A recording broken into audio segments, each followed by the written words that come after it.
Ahojte knihomoli. Dúfam, že sme už všetci vytrávili vianočné šaláty, ryby a zákusky a kapusnice a všetky tie dobré jedlá a môžeme začať reštartom, takže vám prajem všetko dobré do nového roka. Nech vám vydržia vaše predsavzatia, nech sú to predsavzatia, ktoré majú zmysel a keď niečo reálne chcete, tak sa do toho oprite a nechajte ten nový rok byť ako taký reštart, ako taký katalizátor. Všetko ostatné musíte do toho dať vy, aby sa to reálne aj splnilo. Takže vám prajem všetko dobré. No a poďme si zhrnúť posledný mesiac v roku, pretože ja som si dal výzvu každý rok, posledných niekoľko rokov si dávam nejakú výzvu a minulý rok to bolo 100 kníh. Prečítal som ich síce za december dosť, ale nakoniec som na 100 bohužiaľ neskončil, ale poďme si pozrieť to, čo som reálne prečítal. Bolo to plodné, konkrétne týchto 12 kníh a teraz si povieme, o čom boli. Už tradične Arlič, Ľúbi ma, nelúbi ma, nová knižka zo série vyšetrovateľka Helen Graceová, teda tým, ktorý každý nejakým spôsobom prispieje do toho vyšetrovania, majú tam aj oni nejaké vlastné osobné problémy. Konkrétne v tejto ide o to, že mladý pár útočí na rôznych okolo idúcich v meste a teda nikto nie je pred nimi v bezpečí a vyšetrovatelia odhalajú, kto sú zač, kto je ten chlapík, kto je tá žena, akým spôsobom sú zakomponovaní do toho, čo sa im stalo a prečo útočia takto náhodne na ľudí. No a teda tým postihne aj strata, takže asi myslím si, že prvýkrát taká signifikantná strata. Už tú sériu čítam tak trochu zo zotrvačnosti, nie je to úplne že brutálne čítanie, ale je to vždy rýchle čítanie, zaujímavé čítanie. Deje sa tam niečo nečakané, aspoň teda z väčšiny prípadov, ale už je to dosť zotrvačnosti a je to trošku také opakujúce sa, napríklad novinárka, ktorá stále v každom prípade niekde strká nos a vždy sa poučí, aby to nerobila, ale v ďalších knihe to robí opäť, takže trošku sa to už opakuje a možno kvôli tomu dávam knihe 6,5 z 10. Ako ďalšiu som si dal Brownovku, konkrétne Da Vinciho kód, ktorý aj ako Anieli a démoni, tak aj Da Vinciho kód je sfilmovaný, takže si tieto dve knižky, ktorú som prečítal minulý mesiac, viete pozrieť aj sfilmovane, no ale teda Da Vinciho kód, opäť tam je Robert Langdon, opäť tam je nejaké európske tajomstvo, tentokrát teda začína vraždou v Louvre vo Francúzsku a odholuje sa tu sieť niekoľkých tajných spoločenstiev a dotýka sa to aj Svätého Grálu. Veľmi sa mi páčilo, akým spôsobom autor, a teda aj Langdon, dešifruje rôzne sochy, rôzne umelecké prejavy, rôzne obrazy z histórie. Pekne sa to tak prelína do tej reality. Je to naozaj že tajomné, dej je veľmi rýchlo plynúci a chcete stále čítať viac a viac a je to tak pekne zoskladané tým dejom, tými historickými alebo polohistorickými, pseudohistorickými výkladmi, zároveň dynamikou, dialógmi, posunmi a tak ďalej. Je to dosť dobre vyskladané, je to naozaj tajomné, má to dobrý príbeh, dobre to graduje, je to prekvapivé. Naozaj je pravda, keď sa povie, že málo vecí je ako Dan Brown, pretože to tak naozaj je a práve preto je to podľa mňa klenota, treba si to prečítať, takže toto je za mňa 10 z 10. Pred nejakým časom by to bolo posledné, ale momentálne to posledné nie je, takže predposledná kniha Zaklinača, konkrétne Pani jazera, asi najobsiahlejšia, keď sa na to môžem pozrieť, tak skoro 600 strán. Čítalo sa mi to celkom dlho, práve preto možno pár bodov strhnem, lebo myslím si, že je to trošku také rozvláčne, pomalé, no ale stále tie prvky, mystiky, prvky nejakého toho slovanského mytologizmu sú tu prítomné a to sa mi strašne páči. Tie postavy sú fajn, ten príbeh sa trošku už tak vlečie tie posledné knihy, ale stále je to podľa mňa zaujímavé. Jediné, čo mňa odrádza pri Zaklinačovi, sú dlhé kapitoly, naozaj že 40-50 strán, psychologicky to na mňa nepôsobí úplne dobre a taktiež priama reč, ktorá nie je označená priamou rečou, ale iba pomlčkami. Ja nemám rád ten štýl priamej reči, lebo trošku ma to metie, to je možno nejaká deformácia moja. Každopádne tieto dve veci ma trošku odrádzajú a to, že ten dej trošku tak už pomalšie plynie, ale zároveň sa všetko vykryštalizuje, vyvrbí, uzavrie a to je na tom pekné, čiže Zaklinača má v rámci príbehu dokončeného, už mi zostáva len ten, povedzme, že prequel, ale toto v podstate mám dokončené a zanechalo to do mňa dobrý dojem. Niektoré časti boli lepšie, niektoré boli horšie, ale tým, že sa to pekne uzavrelo a nejak tak vyvážilo, tak dávam tejto konkrétnej 8 z 10. Pred nejakým časom, a konkrétne je to vyše roka, som prečítal knihu od autorky Nita Prose, Chyžná. No a toto je pokračovanie, ktoré som po dlhej dobe vytiahol z poličky. Záhadný hosť. V podstate hlavnou vyšetrovateľkou alebo hlavnou postavou v podstate vyšetrovateľkou, je chyžná Molly, ktorá je tak trošku čudesná. Má také divné sociálne správanie, vystupovanie, nerozumie úplne interakciám s ľuďmi. No a teda práve v tejto časti, v pokračovaní od chyžnej, príde do hotela hosť, ktorý je spisovateľ, píše detektívne romány a padne uprostred besiedky po vypití čaju. No a práve na chyžnej personália detektívke, reálnej detektívke tentokrát, je, aby prišli na to, čo sa mu stalo, no a pritom práve aj Molly je zapletená do nejakej minulosti priamo so spisovateľom, takže trošku sa prepletie aj tá osobná vrstva. Bolo to celkom dobré, veľmi rýchlo to postupovalo, bolo to také odľahčujúce, nebola to úplne taká, že severská, drsná, krvavá kriminálka, bola to taká milá kriminálka, svieža kriminálka, oddychová kriminálka, ale príjemná. Nie až tak prekvapivá, ale príjemná, takže za to dávam knihe 7,5 z 10. Už by som najradšej chcel mať po tomto, ale Škola dobrá a zla. Koľkata je to? 4. kniha, 1. časť. Výprava za slavou. Ja neviem, čo si o tomto myslieť, pretože je to detské, OK, treba to brať s rezervou, je to trošku dievčenské, čiže je tam trošku nejakého zalúbenia, trošku prvkov tej lásky, až tak som úplne nečakal, že to bude až takéto, ale nevadí, to je jedno. V tejto knihe už Sophie a Agáta zachránili rozprávkový svet, zničili zlého riaditeľa, ktorý všetko chcel zničiť zase im, nepodstatné z minulej knihy, ale teda teraz už každé jednotlivé kráľovstvo má nejakú svoju misiu. Všetci z tej školy idú na misiu do nejakého jednotlivého kráľovstva a toto sa práve ukáže, že či je to úplne dobré, či všetko je v poriadku, či naozaj porazili zlo, alebo či zlo neporazili, pretože v každej jednej tej misii sa niečo pokašle a tým pádom hlavné postavy zistujú, že nie úplne všetko je také ružové, ako sa zdá, a to je v podstate celá táto kniha. Je to len taká príprava, alebo možno skôr jedna kniha vyšla v originále a oni ju rozložili do dvoch, čiže nie je to úplne uzavreté, ale nemám z toho úplne taký akože vynikajúci pocit, čiže tomuto dám tak 5,5 alebo 6 z 10, lebo malo to svoje pekné stránky, malo to svoje nejaké myšlienky, svoje nejaké prekvapivé body v rámci príbehu, ale nie som z toho úplne nadšený, takže tak. Normálne som v rámci mesiaca zabudol, že už som Arlidža čítal, tak som si prečítal ďalšieho, až potom som si uvedomil, keď som to čítal, že čítam ďalšieho, ale nevadí, takže kto sa bojí, nech nejde do lesa. Je ďalšia kniha o Helen Graceovej a vyšetrovateľskom týme. A teda v tejto knihe niekto veľmi drsným spôsobom loví určitých ľudí a teda tým vyšetruje, že prečo a kto to je. Veľa stôp ukazuje rôznymi smermi, až sa nakoniec ukáže, že ide o pomstu. No a už to skúsim takto aspoň skrátiť, lebo ako som spomínal predtým, je to dosť repetitívne, ale zároveň je to zaujímavé, je to rýchle, baví ma to čítať, aj keď si na konci vždy poviem, že veď OK. Čiže je to také nemastné, neslané, možno by som povedala, preto väčšinou tie knihy hodnotím tak nejak 6-7, no a v tomto prípade je to tiež niekde medzi 6-7. Skrátka nič až také zaujímavé sa tam nestalo, ale zároveň to nebolo proste otrasné, čiže je to taký možno nejaký priemer, prekvapí vás to niekedy, postavy sú zaujímavé niekedy. Nemám k tomu čo viac povedať, už len to chcem dočítať a mať nejaký uzavretý pocit z toho, že aké to vlastne celé bolo. Opäť tu máme majstrovské obálky z 90. rokov od Robina Cooka, toto je konkrétne Svinga. Jediný snáď, aspoň čo som si teda pozeral, román od Robina Cooka, ktorý sa neodohráva v lekárskom prostredí.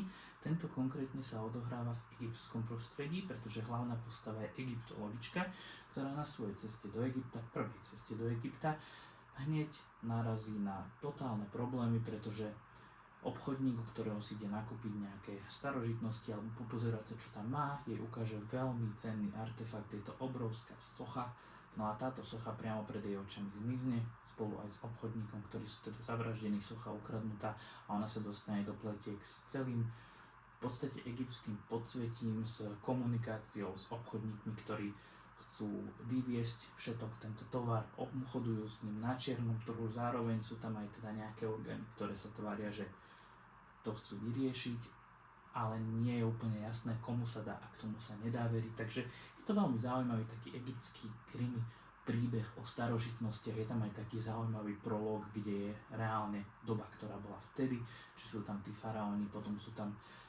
zároveň vykradači hrobiek o niekoľko storočí neskôr. Takže je tam aj taká zaujímavá ako keby epizóda z minulosti, taký nejaký flashback veľmi, veľmi dávny. A ten Cook píše veľmi zaujímavo, ten jazyk je, ako som spomínal už viackrát, trošku taký historickejší, ale je to celkom také svížné, prekvapivé, zaujímavé, každá je niečím iná tá kniha, takže toto je dobré. Vždy to má nejakých, aspoň teda tie prvotné, nejakých 200-300 strán, čiže rýchle čítanie, keď veľkaformátové. Je to zaujímavé čítanie, mňa ten Cook baví.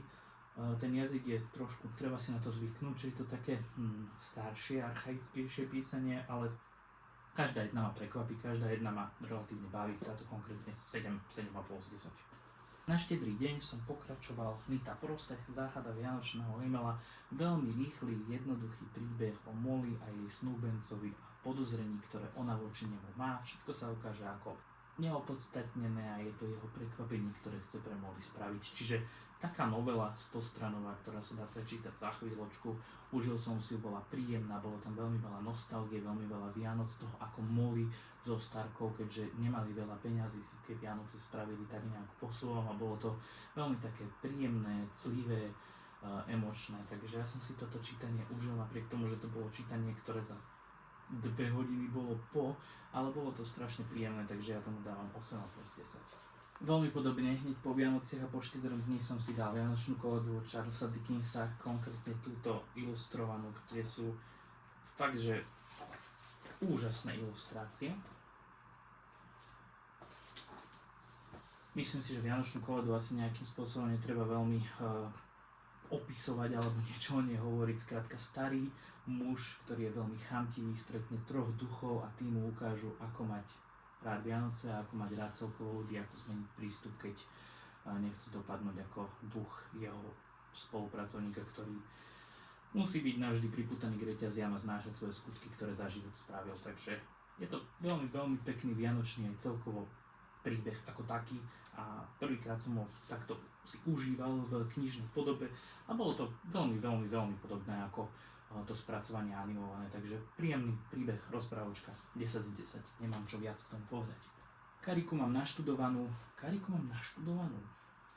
naštudovaného vždy, keď vydá novú knihu, tak si ju prečítam. Jediné, čo mi zostáva, je v podstate to dvojdielo na smrť, čiže to nemám prečítané, ale všetko ostatné prečítané mám a vždy, keď vyjde nová, tak čítam aj tu, konkrétne teda Pád od Josefa Kariku, kde pár novomanželov, alebo teda novozasnúbencov nasadá na lietadlo a od čudného spolucestujúceho dostanú na pozretie kaleidoskop a týmto pozretím do kaleidoskopu sa začína vlna polobdenia, polospánku, spánkovej paralýzy, lucidného snívania, ale takého neúplne toho pozitívneho, kde ohrozuje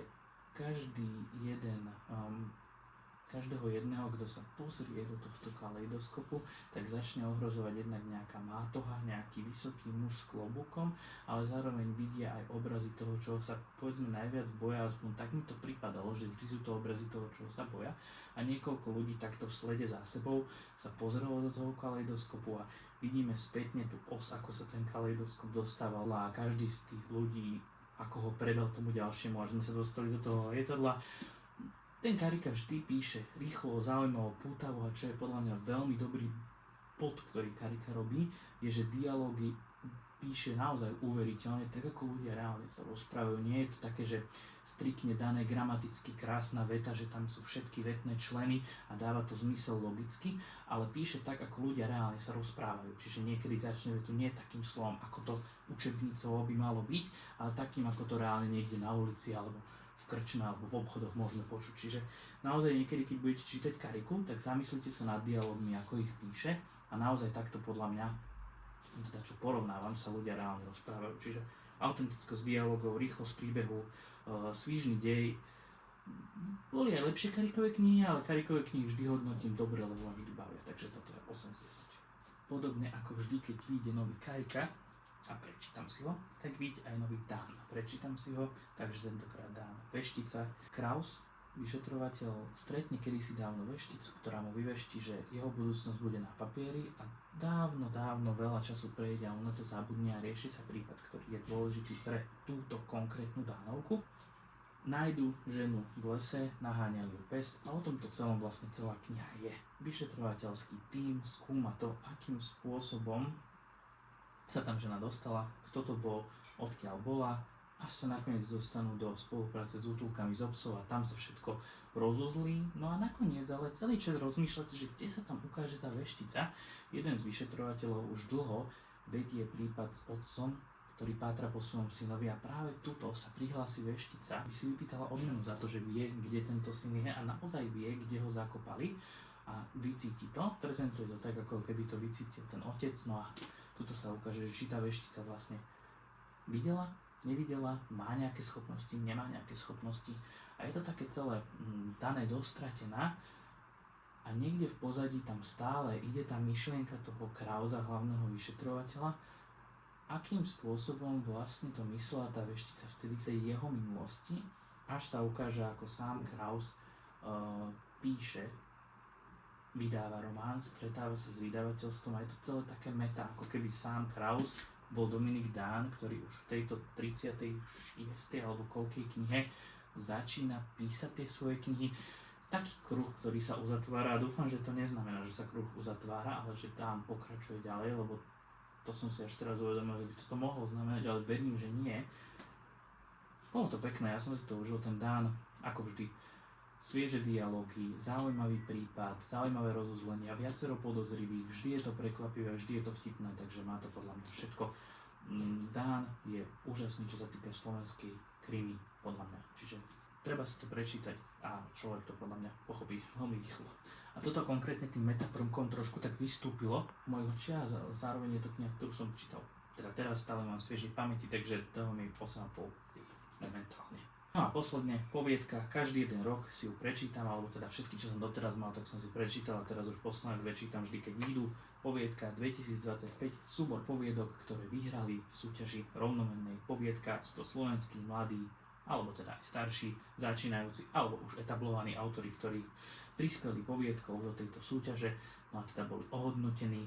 Ja vždy kvitujem to, keď niekto píše a niekde sa umiestni, čiže vzdávam vždy hold, ale teda nie je môj žáner taká nejaká klasika alebo taká nejaká filozofická literatúra, taká hlbavá literatúra. Ja čítam, pretože chcem ísť do nejakého sveta, kde sú iné zákony, kde je napätie, kde je humor, kde je uvoľnenosť, kde sú nejaké pravidlá mágie a tak ďalej, čiže nie do toho istého sveta, v ktorom ja žijem, kde teda nechcem úplne čítať o nejakých psychických problémoch, o depresiách, o komplikovaných vzťahoch v rodine a tak ďalej, čo sú veci, ktoré sa reálne dejú ľuďom a nie je úplne môjim cieľom o tom aj čítať.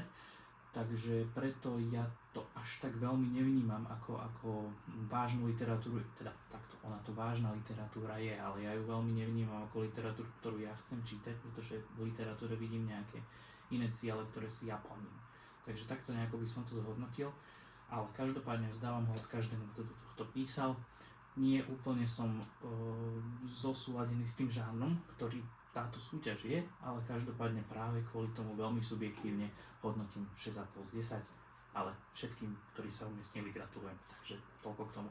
No a celé moje decembrové čítanie, 19 kníh, keby to tak bolo každý rok, tak som veľmi dávno závodov, ale nebolo žiaľ. Konkrétne som skončil na 81 zo 100, čo je ešte stále dosť ďaleko od tej stovky.